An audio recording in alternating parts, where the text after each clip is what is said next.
I feel somehow like the Black Germans sometimes tend to separate themselves from the rest of us. Your first time in any European country or any white-dominated country, did you realize that switch to, oh gosh, I am Black? Yes. And the joy I had when I saw the first other Black person, I cannot even put it in words. If you had the opportunity, I would actually say the privilege to grow up in Africa in a certain upbringing, when you face racism, though you see it, it's a different effect on you than people who are actually born here. It's always fascinating to me too when I meet some Black Germans here, he or she is. It's fantastic. I'm like, how come we don't see you? You need to scour LinkedIn to find these guys and you'll be impressed, you know. This conversation is brought to you by Brim's Bottles, African inspired. Get yours today at brimsbottles.com. Now back to the show. Okay, good evening. Hi, good evening. Thank you for coming. My pleasure. I've been secretly spying on you for about good 3-4 months. I've been following you on YouTube. Really? Yeah, big fan. Merry Christmas, by the way. Merry Christmas to you too. Yeah, so it's a good Christmas episode. Good Christmas compliment. Good. I guess my first question to you is, what has your journey in Germany been like so far? How would you sum up your journey? Interesting. I think that would be the word. It has been interesting. Well, not just interesting, it has been filled with both highs and lows, ups and downs. There's been all over the place. But I think it's been rewarding as well. I've learned a lot of things. I've met a lot of nice people. I've met some crazy people. But all in all, it's been an interesting journey, I would say. Define crazy. Crazy. So one time I was sharing a story of when I went to an insurance office, and once I stepped into the office, two people who were sitting there just got pissed. And they were just, saying all kinds of stuff I didn't quite get. To you? Not to me directly, but you could see that the interaction was about me. And they were really, really upset. And now my German at the time was really bad, so I couldn't quite get what they were saying. But everyone in the place knew or I could see from their reaction that, of course, this was towards me. And I just went to sit on my own, like a few seats away from them. And they got more pissed and stood up and walked out. And I could see the lady just going, walking, and she was really uncomfortable. And the guy stood and started and he was also looking at me like, yeah, something like that. But I myself got irritated by it, and I picked up my bag and I put it on the seats where they stood up from. Listen, I always say, especially when you're on the bus or public transport, people don't want to sit next to you. It's a blessing. It's a blessing. Oh my God. It's a blessing. You have more space. Good. That's ridiculous. But to be fair, that has been the only extreme experience. I've also had the experience of say in the shop, for example, someone just following you behind. At some point I turned and looked at the guy like, what is it? And then he turned back. And later I was going to pay. I saw that he was one of the shop attendants, but it was very jarring to find someone just following you around the store. Yeah. But this happened in a small town anyway, so I want to excuse that because of the region or something. Yeah. So, but beyond that nothing super crazy. But, yeah. Okay, that's good. I've had a few comments on a few of my videos when people ask me, why don't you speak to like Black Germans who were born in Germany, kind of thing. And I do that. I do speak to a lot of, I think I've spoken to a lot of Germans that were born here. Mm-hmm. But the reason why I enjoy speaking to people who have moved to Germany is because the story is always unique in a certain way. And there's a certain drive that I relate to because I'm the same. Mm-hmm. So that's why I enjoy speaking to people like that. And for you, for an example, you're a YouTuber. Mm-hmm. What is your channel about? Can you explain a little bit about it? About life in Germany. but not in the typical way of say, this is my fantastic life, stuff like that, but more like what should you do when you're in Germany? And then sometimes I also try to, maybe show some sort of life, but the general concept is largely to say, for example, you're new in Germany, you need to register your apartment. This is how you do it. You need to find a community. Maybe you can go this way, just to help new foreigners settle in. That's the general concept. What would you say was the driving force behind you starting a YouTube page? Because I've kind of started something similar to you, but I'm not very consistent on it because of this podcast. But I'm hoping to. So, what was your driving force to starting? To be honest, I started because of boredom during the COVID. Everything was shut down, of course, and everyone was in their houses. And I'm very used to being busy, always doing stuff. I couldn't just sit back and not do anything during that period. Not necessarily not do anything, but not do as much as I would have done. And then I thought I could as well just start a YouTube channel, and then I started doing stuff. And then over time, because people keep asking me questions, maybe those who want to come over or those who just arrived, they're like, okay, you've been here for a bit. What do I do? Then I thought, why not? I can just make videos around that. And then anyone who asks me, how do I do this? How do I do that? I can easily just send them a video as opposed to explaining every single time. Yeah. So generally that has been the driving force. And over time, of course, the channel has morphed over time based on what is needed. But yeah, that's the general concept. And what have you learned about Germany? Because obviously, like I said, I started my own, and since I started it, I started paying more attention to the differences between the UK and Germany. What have you learned about Germany since you started? That Germany is it's a very complicated place to be in, especially for someone who moved here, just like you said, as an adult. If you're here as a teenager or as a kid, it's probably a different experience. But as an adult, I think it's a wild experience for me. It feels like a different world, considering that where I come from as a Nigerian, we're very communal, very outgoing, very loud, and then you get here and it's really quiet and reserved. Yeah, because everyone is on their own, so it's really, really weird. But then I've found also that within these, there's a uniqueness to the lifestyle here as well. So certain things like friendship groups, unlike in Nigeria, for example, where you can meet someone on the bus today and you guys are friends already. Yeah, you need to work. It's like finding a job, finding friends here, because you need to break into that circle that has been on for a long time, for years, before you showed up here. So it's a completely different thing entirely. However, I also learned that there are lots of germs, not germs, fantastic things about Germany that you have to go out of your way to find. You have to ask questions. Nothing gets handed to you. No information is given to you just by just existing. If let's say you're a student, there are lots of say scholarship opportunities, and if you never ask, you never know. Yeah, like in Nigeria, for example, if there's a scholarship opportunity in school, you most likely know because it's going to be posted somewhere. And maybe because we're already used to that, so it's easy for us to see it, to notice it, observe it. But here, it feels like you need to scour places to find these things, and filter through a lot of junk as well. Because sometimes the information that is available probably doesn't even pertain, it's not important to you. So you need to really filter and scour. Because I've gone through this period recently where I'm trying to figure out what the process is for opening a business in Germany.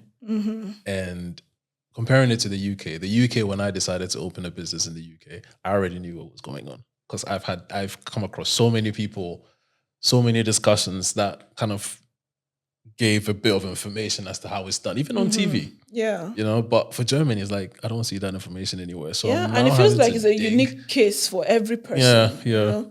Unlike, I guess, in the UK as well, it might be, you already know how these things work, and it's probably a general thing. But here, even when you talk to specialists, they'll tell you everything is unique to you. Well, I've not tried to open a business, so I don't know how, how that works. But in most things, even your visa renewal or something, you'll be told the same thing. It's a case by case basis for everything, almost everything, I imagine. So, what is your favorite thing? Comparing this to Nigeria, what is your favorite thing about Germany that you don't really get in Nigeria? I would say sanity. Sanity. Sanity. Well, sanity in the sense that things work. You know, there's a system of doing things. So I think that's the kind of sanity I'm talking about. That for me is big. If we have that in Nigeria, I'm sure so many people would not even bother to be here. Another thing that's really super cool would be healthcare. Very, very important. When I was working in Nigeria, we had insurance, of course, but it was ridiculous. You know, I remember falling sick one time and I went to the hospital. Now my Nigerian boss is going to probably see this and say, but yes, that's what happened. When I went to the hospital, it was ridiculous. What I was offered based on the insurance coverage was ridiculous. But here you find that your insurance is really good. You know, healthcare is fantastic. It works. Yeah, it works. Same with Ghana. I think these are the basic, for me specifically, these are the basic things. The system works. People are living sanely. Security, very, very important. You know, back home, you have to pay for your own security, literally.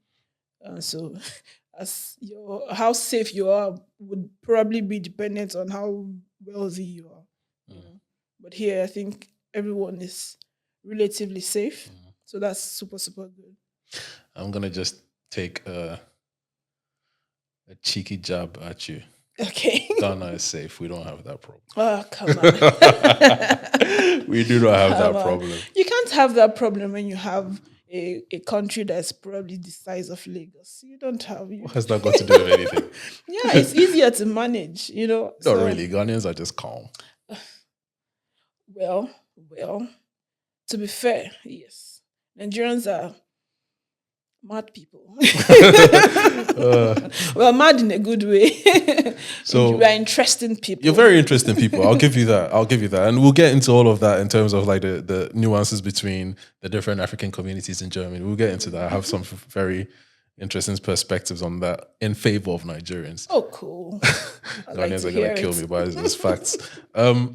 So I'm sure, I don't know how often you came to Germany or any other European country in your life, but your first time in any European country or any white-dominated country, did you realize that switch to, oh gosh, I am black? Yes. How was that for you? Yes, it was. You know what was very funny? I was saying this some time ago. In Nigeria, I worked with a few Germans actually, because we were working largely with Julius Berger, and Julius Berger is a German company. So of course, I have worked with a few white people from Poland, from Germany, but they were minority in our community. And then arriving here and seeing these people I just see once in a while, and they're like so many, so many of them were like, oh my God. And the joy I had when I saw the first other black person, I cannot even put it in words. I was like, oh my God. So there's still, of course, I expect to see other people, but it was just a feeling I can't explain. I was really happy to see somebody else and say, okay, there's somebody like me here again. And for me specifically, when I got to school, I was the only black person in my class. So I was really, really, really standing out. And everything that happens, I'm like, oh, I'm the only black person here. You know, sometimes even in class, there was a time we're talking about skin, how the skin absorbs UV rays, you know, and stuff. And I could see how uncomfortable my professor was when he wanted to try to explain how that if you're more pigmented, you have more resistance, you know, to all of this. And he was explaining with everyone's skin tone, and he He wanted to say a black person's skin tone, but he couldn't say it. He was so I Yeah. felt so sad for him. Yeah. He was so uncomfortable. And at some point I was like, a black person, Yeah, just just say say that. it. I had this experience. This is a lot of people ask me how come I don't speak German and all of that. I actually went to a German class. Oh, I was okay. in a German class and I was the only black person in the German class. A lot of Eastern Europeans in the German class. And there was a day where the teacher we're working from this book. So the teacher opens this page and there's a black man doing gardening. So he was asking us to describe what we see on the page. And this guy specifically said, please mind what you say, no racism. First person opens his mouth, oh, a black man. And everybody starts laughing. And I'm sitting there thinking, Why? what the hell? What? I left the next day. It's like, I'm not Yeah, doing what's this. funny about I have it? no idea. Because I was seeing little nuances, little things that they were doing, I was just pissing me off. But I was just kind of like, but after that, I was like, I can't do this. Like, I don't need to. I'm not going to do it. Yeah, it's can be weird. Can be a weird place to be. Yeah, it was very disappointing. But hey, so goes it. But yeah, I also remember that having that, oh Lord, I'm black, dawned on me the first time I went to the UK. And this is I was about 15. Hmm. And even at that age, I felt like, oh, this is a bit weird. Like, I don't feel like, You're not in your yeah, space. I'm not in my element kind of thing. Yeah. That was quite interesting. So, because you've done school in Germany, right, as well? Yes. How was that experience in school in terms of the education in Germany and as a black person being in a place of a higher institution of learning? How was that experience for you, and what did you take from that? When I compare it to what I get from Nigeria, so my background is architecture, and I did architecture in Nigeria and came here and I studied architectural lights. I could see the huge disparity in resources for the students, in materials, in what students are just exposed to basically within the school environment. Now I'm not even talking about say being able to travel somewhere and there's also some learning with traveling and stuff. But just within the school environment, I could see that here there's a lot provided for these students, and this was really amazing.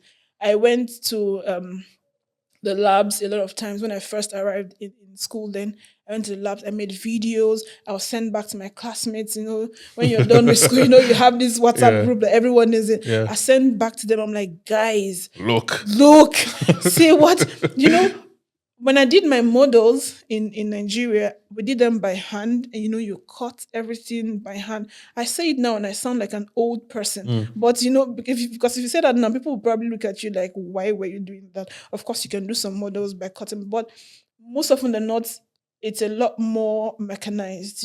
Unlike back home, you're cutting a lot of things by hand and sticking them, and it has to be well. There's an advantage to that, but largely, I don't think it's super necessary.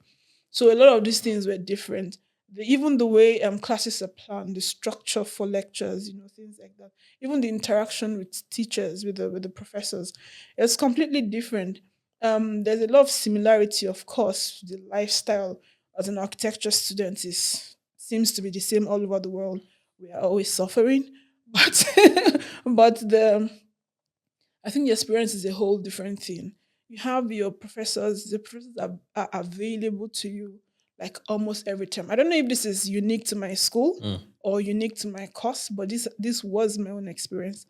The professors were available anytime you needed them. They're like no one is shutting you down, no one is shutting down your ideas. Back home, you felt like when you had fantastic ideas, they shut it down like this is not possible. This is not possible.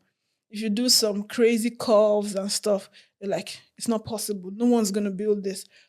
Of course, no one is gonna build it. It's a study thing. It's not gonna be a real project, at least for now. So at least when I studied here, they allowed us to express ourselves. We're given the freedom to think outside of the box and defend your thinking outside of the box. So it's one thing to design something crazy. It's another thing to explain the logic behind it and see it being able to come to life.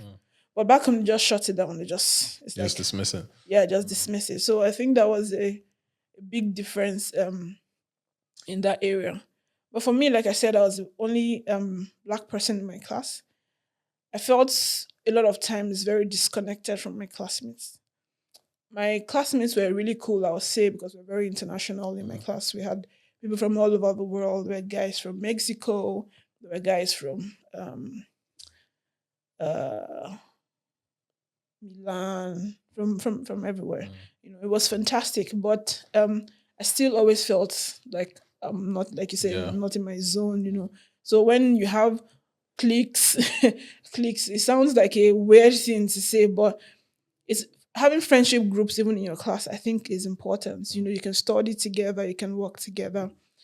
I did have that a few times, but I didn't always feel like I'm 100% here. I'll probably take that as that was on me to not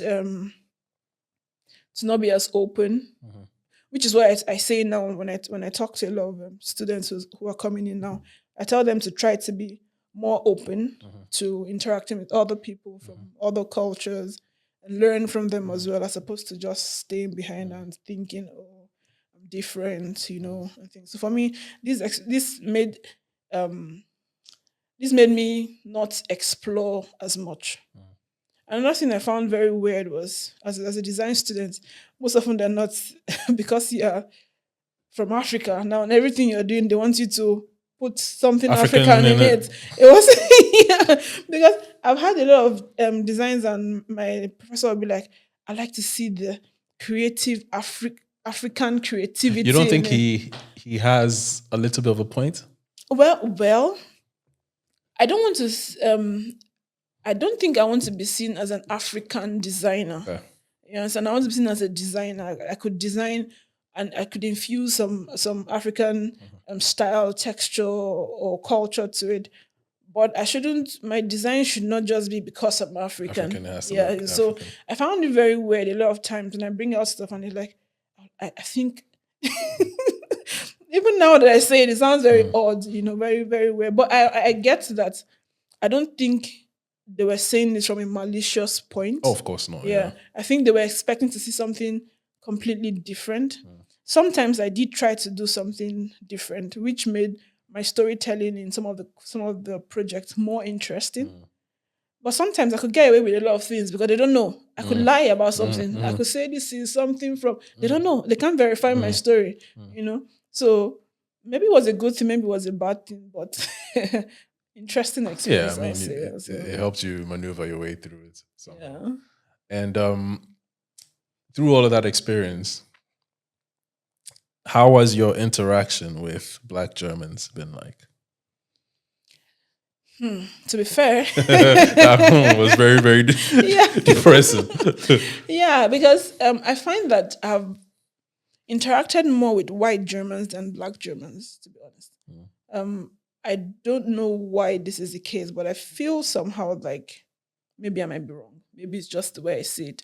I feel somehow like the Black Germans sometimes tend to separate themselves from, will I say, we regular. I don't want to say regular Black. That's ridiculous. From the Africans? rest of us, yeah. No, Africans is not right either because they really do pretty much consider themselves African. So Yeah. So maybe I'll say immigrants of Black descent, other immigrants of Black descent. Okay, Maybe it's so- something like that. so you're saying that Black Germans born in Germany Born in Germany. kind of separate themselves from immigrants from Yes. Africa. Yes. Okay. I feel that way. I might be totally wrong, but that's the way I feel. There's a Black community. I usually join their meetings from time to time in Cologne. It's called Afro-Tref.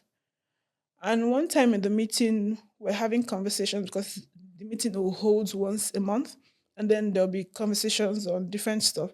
Fantastic gathering, I have to say. Really great opportunity to meet other Black people, especially Black people um, who are not necessarily first generation immigrants. You find that there are lots of the people that made them, most of them are maybe second generation, third generation, or whatever.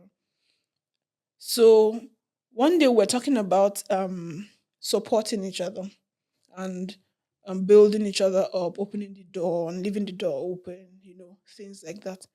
And everyone was saying all kinds of stuff, just growing, networking. Yes, that was the center of the conversation. And after the meeting, or during the meeting rather, I had said that one of the problems I have with we as Black and people in Germany, especially Black Germans who were born here in Germany, is that if for example, I see some of the people who were interacting there, we see there in that space, we can say hello, because you see me here in this space. But once you step out of this space, if I say hello to you, you probably just feel like, it feels like maybe I'm stressing you, or maybe, I just want to just, if I'm Nigerian, I would say farmsing. Maybe you're farmsing me. I don't know if you know what farmsing means. I know what you mean. Yeah, some maybe like name dropping, but not The UK we enough. call it begging it. Like you're begging it. Yeah. Or in Ghana we call it, well in a can, in Chi we call it ahonsese. As in you're trying to be my friend kind of thing. Exactly. You get. For me, that has been my own the way I say it. Like I said, I might be totally wrong, but I always have this feeling like a lot of Black Germans, they talk big talk, but they don't actually walk the talk, in the sense that when we talk about integration, working together, sharpening each other and stuff like that, it's just big talk, in my opinion. But like I said, I might be wrong. But to be fair to the fantastic people I've met as well. So while I have met some people who are just weird, I've also met some really great people. Who, when you talk to them, you can see the human being in this person. This person is not giving you some weird vibe, like, so it's neither here nor there. Yeah, I mean, in every situation and every community, obviously there are people who are on point and there are people who are not on point. True. You have to deal with both. Yeah. So I'll ask you this question. I don't think I've asked it in a while. What do you think the state of Black Germany is at the moment? I feel like, now some people might crucify me for this, but it's called conversation. Yeah, I feel like there's a lot of complaining and not enough working. When you go to certain gatherings of Black people, people are complaining about every single thing. People are complaining about working more than every other person, not getting opportunity. People are complaining about everything. And while I understand that, yes, sometimes there could be biases, but I really do feel like a lot of times it's overrated, it's overemphasized. There are a lot of people who don't have issues in their office. They're doing well, their bosses treat them well, nothing is limiting them. They have no reason to feel oppressed or whatever. But once there's an opportunity to complain, they just complain, So I feel like we are maybe dwelling so much in the past, or dwelling so much on limitations. While it is true that they are there, some are there, but I just feel like we talk so much about it. Especially when I talk to Black Germans who are born here. When they make certain complaints, I'm like, you don't have a problem. Like, the things you're complaining about are not real problems, at least in my opinion. But I also understand that one person's perspective of a problem is completely different from the other, and their realities might be different. Probably they have some struggle with identity. For us who are much grown up before we came here, you're already clear on who you are. Certain things don't shake you and stuff. But I just really do feel like we dwell too much on the negative, as opposed to actually coming out to do the work and talk and walk the talk, as opposed to just talk, complain. We have a lot of people who advocate for a lot of things, maybe integration, maybe um, diversity, inclusion, and stuff like that in workplaces and all.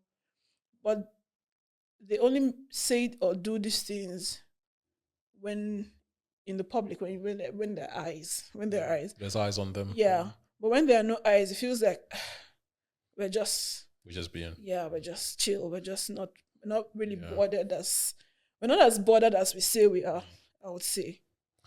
A friendly pushback.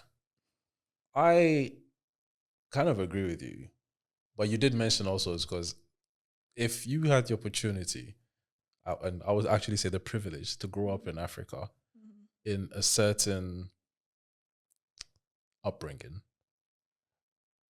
things that, and you move to, say, a European country, when you face racism, though you see it, it's a different effect on you than people who are actually born here. Because you know better. You know the person is stupid. And you just leave them be stupid. And you kind of know in yourself that you don't know what you're talking about. Like, you don't know me, you don't know what you're talking about. I've lived a certain life that you can't even comprehend. True. I just happen to be in your country at the moment. So have your fun kind of thing. I think sometimes we as people that were born in Africa and have that privilege don't notice that that's a privilege. And when we see the way that other people who were born and raised in, say, the UK, America, or Germany have a different response to racism, we're like, but come on, don't worry yourself. It's just because that's how we see it. It's nothing negative. It's not like we look down on them or anything. But it's just we see it a little bit different because we have this confidence. And I'm not saying this is all Africans, but if you have a certain upbringing, if you're able to go to very good schools in Africa and we're able to have an education to a certain level, and you come to Europe and somebody's being racist, you kind of like, bro, like, you don't even know me. Like, do you know what I mean? Yeah. So you have that confidence about you, and I don't think everybody in the diaspora has that. True. So, now that you said, true. Yeah. Because I never really thought about that as a privilege. Where we much easily see being born outside of Africa a privilege as opposed to being born in Africa. But it is true. It is a privilege. It gives you certain confidence in yourself, or a knowing of who you really are, that some of these things don't bother you. While most of us do think the opposite, that being born, I've forgotten who said this thing, that if you're born in the UK or you're born in America, you've won the ovarian lottery. Right. I mean that you are born, you are born in the right place, so you have more opportunities. And that's actually very true. There's certain things that when you're already born into, those who probably were not born into that, they see it they approach it differently. Like for some of us who say that, we'll probably say, if I have the kind of opportunity you have, I would do 1, 2, 3, and 100. Probably would never do that, but we just feel like maybe this is a better situation. But it's true. It's a good way to look at it. That we do have a privilege. So I said this to a friend of mine, a white friend of mine, and he was pretty shocked. And I said to him, I'd rather my life, I wouldn't change the way my life went for anything. I love the fact that I was born in Ghana, in the family that I was born into. And I think if you're born in Ghana from, in Africa, from upper middle class or even middle class up, your lifestyle is different. And I said to him that I didn't wash my own plate until I was 15. And that was in the UK. That's the privilege. We weren't wealthy, but we had a certain lifestyle that we had people do things for us. So there's this privilege that comes with that. True. So when you see someone being racist, then the person is like a lower class, like, I don't like using classes, but if I say lower class, I'm trying to say like someone who is probably maybe working class or is not wealthy or doesn't have that amount of money. Being racist to you, looking down on you is like, bro, you feel sorry for them. Yeah. Something happened some time ago in Stuttgart. A colleague of mine, I was working in Stuttgart at the time, a colleague of mine made a very silly statement or asked a stupid question. He asked if there are toilets in Africa. because another colleague had traveled, and he was like, "How did you manage? Are there toilets in Africa?" And I was, I couldn't believe it. I was dumbfounded. I was like, "What? What?" Do you know? Of course, I was too pissed to respond to it. But then, much later, when when you're having lunch and stuff, I took time to explain, to just say on the side one day when the guy was there. I was like, in Germany, the houses here are super small. The toilets are super. Why do you have one toilet? He was like, how many toilets do you have? I said, in Nigeria, each room has a toilet. Yeah. And he was like, hey? I said, yes. And what you have here as a flat is probably a fraction of someone's house, because this is nothing. It's nothing. And then I took time to explain how that growing up we had helps, while there are a lot of conversations and controversies around that. We're not going to have that discussion, but how that we had so much space that I could avoid my parents for some time, and they probably wouldn't notice, because the house is big. You can. And the guy was looking at me, and in my mind, I remember. Of course, I didn't forget that initial thing, so I was making it a point to let him know how well people live in Nigeria before he begins to think that the stories that because I mean, even if you don't have common sense, you have internet. Come on, man. Have a look. Yeah. So if we go back to the Black German community, I don't know, tell me if you find this as well, but now all Black people around the world are my friends. I'm rooting for everybody Black. But when there's something wrong, we must have that conversation. My issue that I find with Black Germans, and I must say, since being here, I've come across more and more Black Germans that are proving me wrong on certain things. But then a lot of them have also proved me right on certain things. Like, my main issue with what I find in the Black German community is the fact that they don't realize what the power that they have. They don't realize that everything that worldwide, everywhere Black people are, everything that we do is the culture.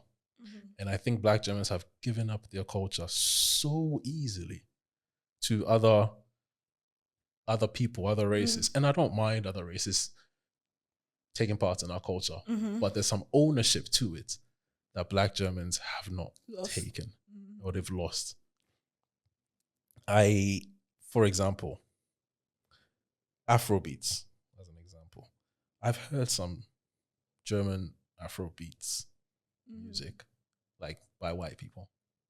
Really? Yeah. Oh my God. A friend of mine played me a couple. I don't ask me for it, because I just listened to it. I was like, ah, cool.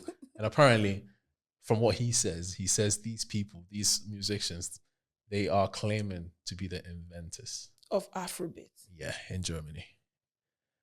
With the name Afro in it. I don't know what the name is. I heard the song. It does have Afrobeat rhythm to it. Yeah. And they are claiming that they're the originators of Afrobeats in Germany, or something like that. And that's what bothers me about Black Germany. Like, the fact that they don't know what their power is and claiming that. What do you think that the community, in your opinion, what do you think the Black community in Germany lacks the most? Well, it depends on what aspect of the community, I would say. So, while it is sad that there's some sort of separation between Black Germans and Black Germans born in Germany and Black Germans who migrated, it seems that there's some sort of separation, but well, let's just take it that there is a separation. I find that it's true that those who were born here have a tendency to lose touch of the culture, of the values, because of course they're trying to adapt to the environment that they find themselves in. Maybe because the population is not as massive as it is in, say, the UK or the US, things like that. In Germany, in fact, I believe that it's only in recent times that we're having more and more Black people in Germany. Over time, the population is probably insignificant. So I imagine that a lot of this has been influenced by what they see. Because at the end of the day, you would you live your life, or you would your mindset and perception and all that will be based on what you're exposed to more and more. But it is very weird that even though even though this is the situation, you have, like you have said, some white Germans who have taken ownership of what is supposed to be ours, and now taking, doing a lot with it, and let's say reaping benefits of this culture and this, knowing fully well, like with Afrobeats now, how powerful it is, how it's able to, it's amazing, with the way it's going now, and we're able to take advantage. I think sometimes fear, or maybe not fear, but maybe fear, not feeling adequate enough, or feeling like you're up against too many things, and because you're up against too many things, maybe this is not the best use of my concentration. I should focus on trying to break through this other wall, and and then because we are breaking through other boundaries or other barriers, we then forget the one that is not a barrier per se. Or maybe we're looking down on that. I don't know how to put it in clear words, but I think sometimes it's neither here nor there.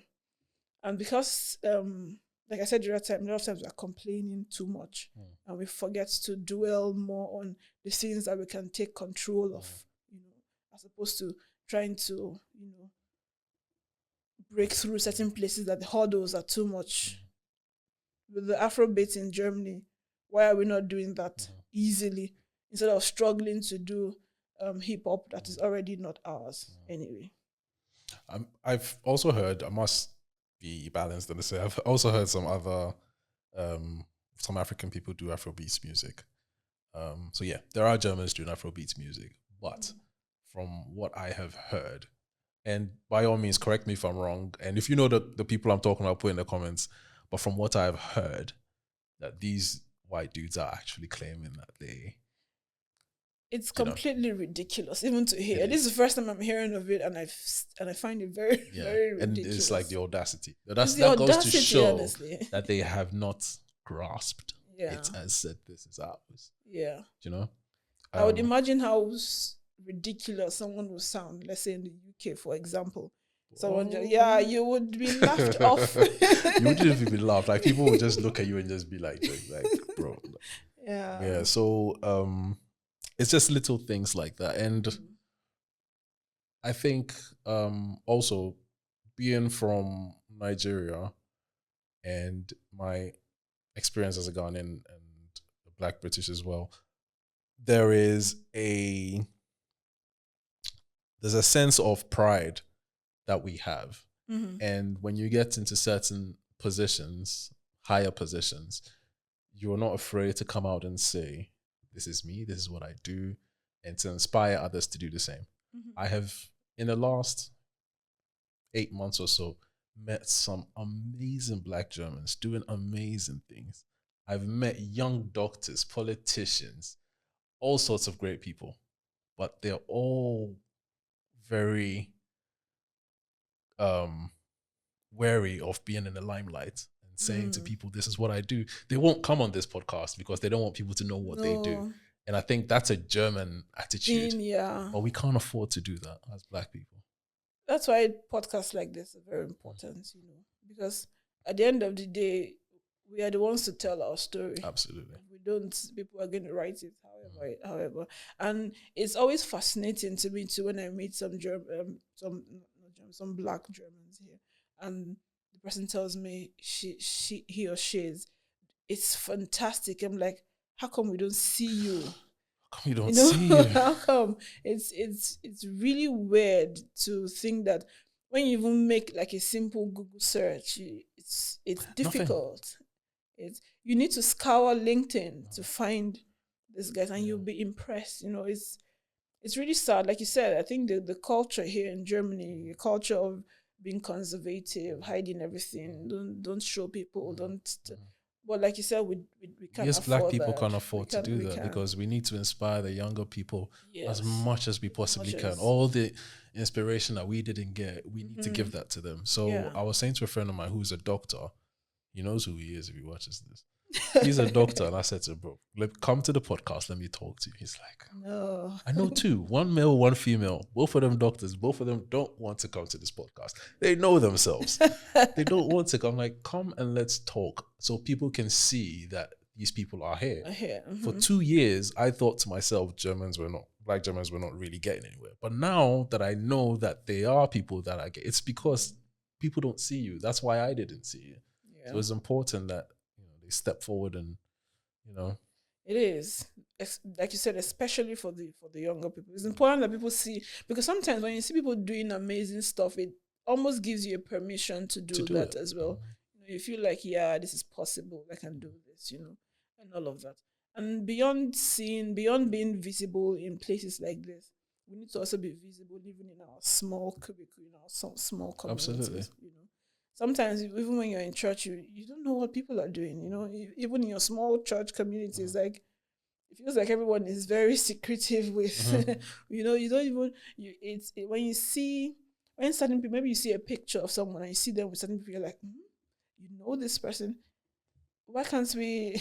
Why can't we be bold? Yeah. We're able to walk into certain spaces. We're able to have certain kinds of conversations. So super, super important. I hope that we're able to do better with this. I mean, I have a question, and anybody can answer this. If you're watching this and you know the answer, and if you've come across an answer to this, I would like to know, who is the richest Black person in Germany outside of sports and entertainment?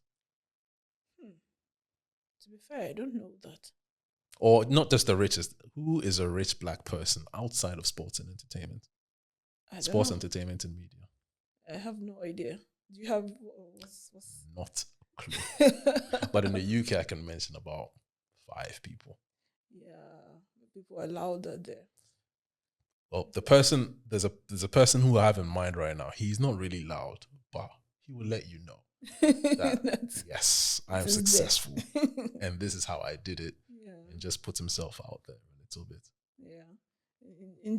But I think it's not just like we have said. It's not just the Black people. It's the culture. It's a culture. Even when people do this, it feels like there's someone judging you and saying, "Why are you doing that? Why are you showing off?" Yeah. Something like that. But yeah, actually, I've never actually thought about it. The richest Black person in Germany. That would be a good. I would love to know. Thing to know. Yeah, that would be a good thing to know. Yeah. I wonder if the answer will be correct. Because even I was watching DW the other day, Deutsche Welle, on the billionaires in Germany. I've watched that. It was interesting. I was like, it's amazing. You could pass by these people on the street and you would never know. So yeah, I'd like to know that.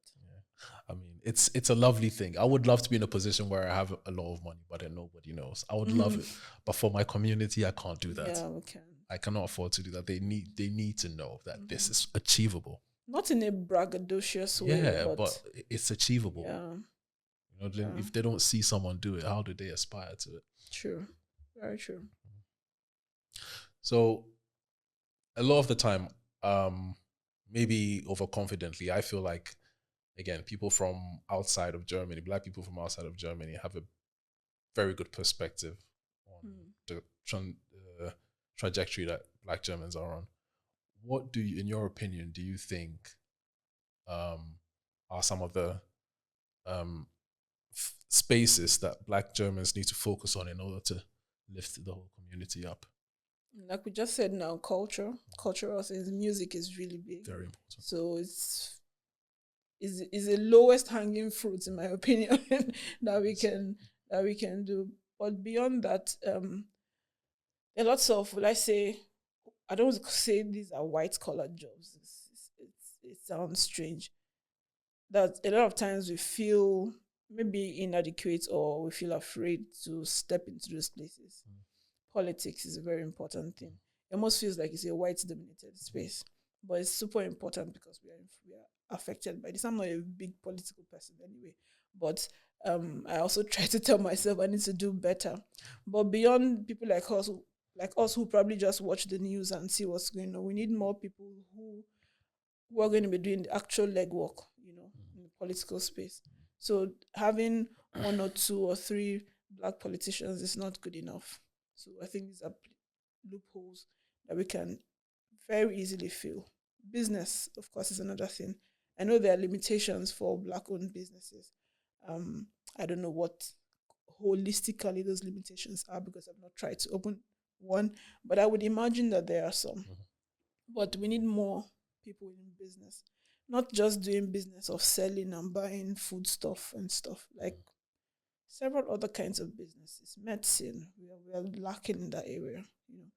It's difficult to find. In fact, my gynecologist, her partner is Black, and I'm so happy whenever I go there. Whenever I go there and I see her, I'm just excited to just see her. So these are some spaces that I think it's important that we are filling up in there. So we're not just, while music is a good thing, it's big, it's fantastic, we should not just focus on that. Of course, sports, we can probably do much better there because I feel like we are already naturally predisposed to doing these things, Yeah. even though some people don't like when we say that, that Black people are naturally predisposed to music, to sports. It feels like an insult, but personally, I don't see that as an insult. No. I see it as it's your own unfair advantage. Take advantage of it and explore it. Here, we're not really doing that as much. So, in my opinion, these are some places I think we can fill up as well. Aviation is a big thing.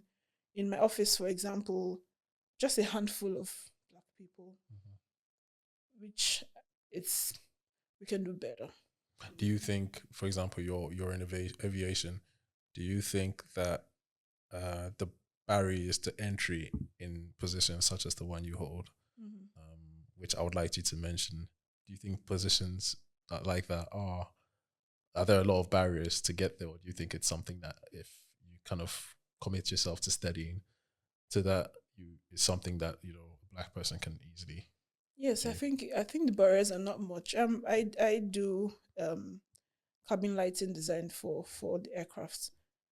I don't think the barrier is, at least in my own experience, the barrier is not if you commit yourself to what it is you do and you're able to, sometimes some of the limitations we have are largely in our minds.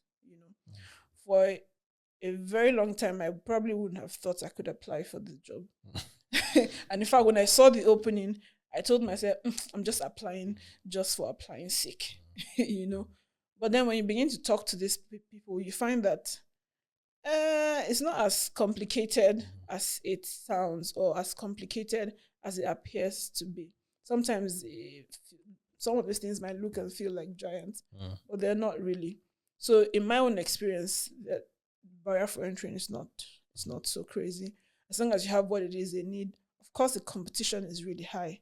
So you're not expecting that someone is giving you the opportunity just because.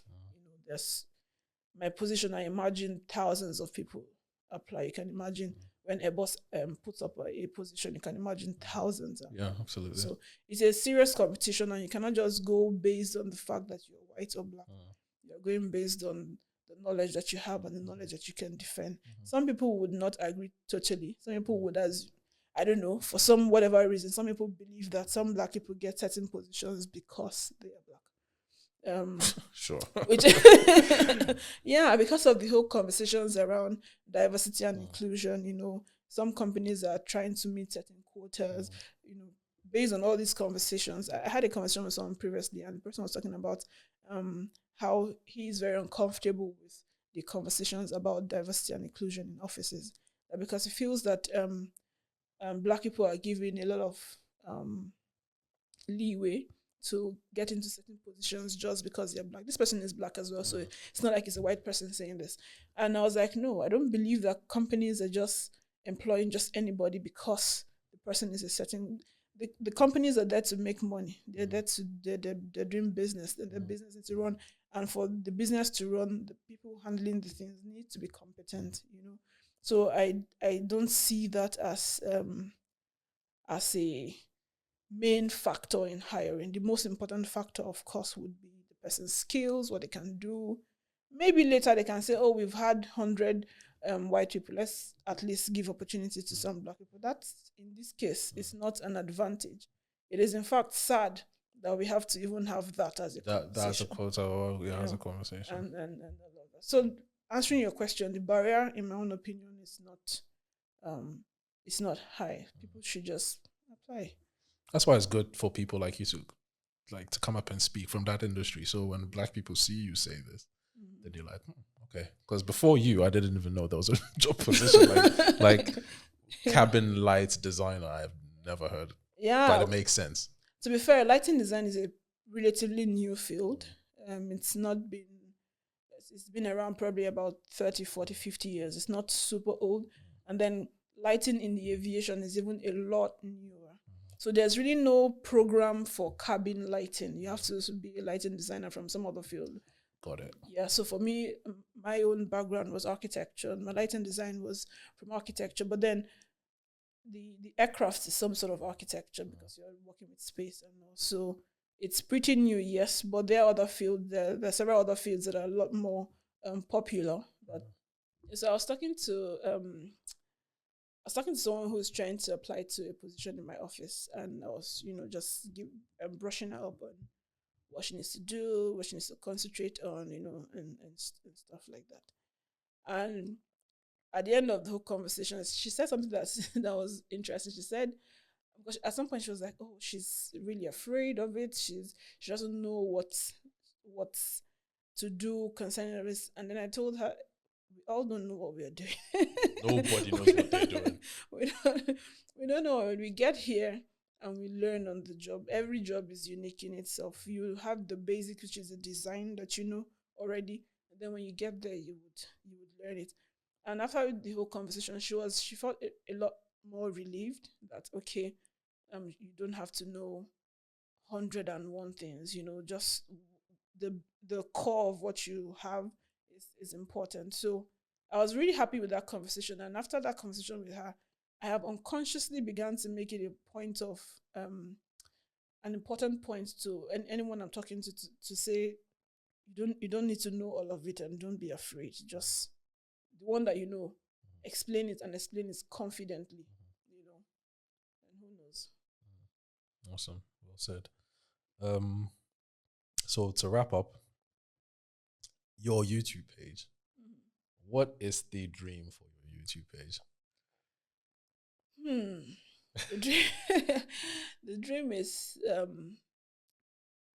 for the page to be a go-to place for anyone who needs information, especially in settling down. Like I said, information you need to really scour to find. Certain things you need to, and sometimes even when you search for certain things, it might even sound different when it's coming from somebody else. When the person explains it like this, like that, you say, "Oh, this is what they're trying to say." Especially because everything is in German anyway.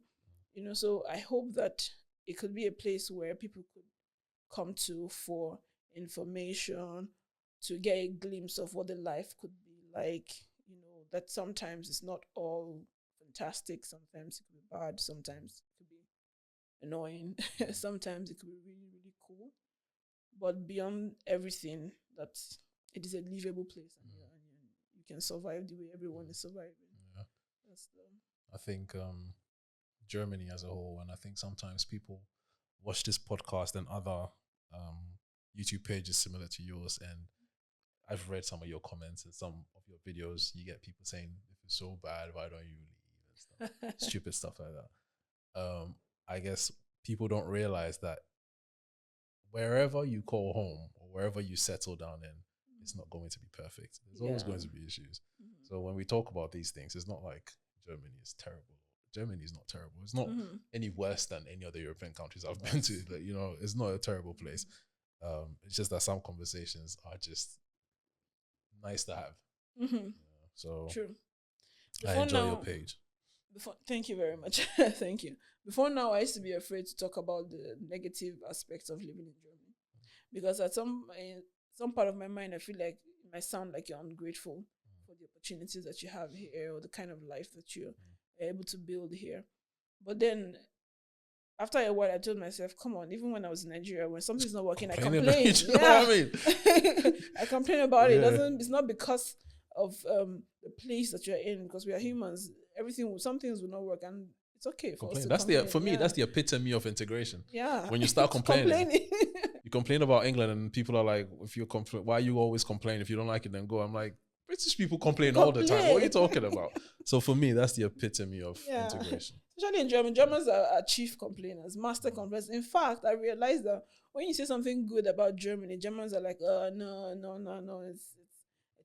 it's not good. It's not. But once you complain about it, exactly.